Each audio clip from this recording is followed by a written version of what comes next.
Teh hayang jajan gece. Naon cek abi teh gece. Piraku teu apal gece cenah.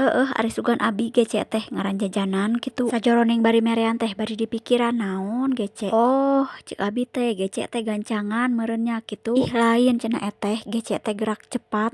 Dasar eta barudaknya.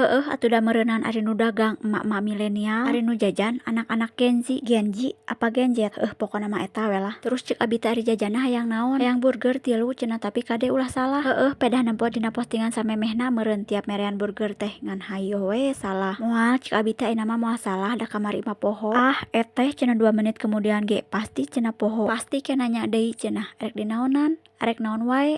Teuing kunaon atuh barudak da abi mah kitu. Pagaweana teh ngan poho we hayo. Sautak saeutik poho, sautak saeutik poho. Matah ka pelanggan abi kudu bangga maklum we nya. Maklum we atuh da faktor U meureunan. Geus ayeuna mah urang lanjut deui ke pesenan. Tah ieu pesen burgerna teh 3 terus anu hiji mah hayang campur, anu 2 deui mah cenah make beef hungkul. Ari saos nama 3 wanana ge disaruakeun make saos tomat jeung mayones hungkul. Nyen pesenan burgerna beres lanjut di dieu nyen pesenan pisang keju. Kade ulah salpok kana porsi pisang kejuna anu saeutik. Soalna ieu pisang kejuna porsi anu 2000. Inget porsi anu 2000.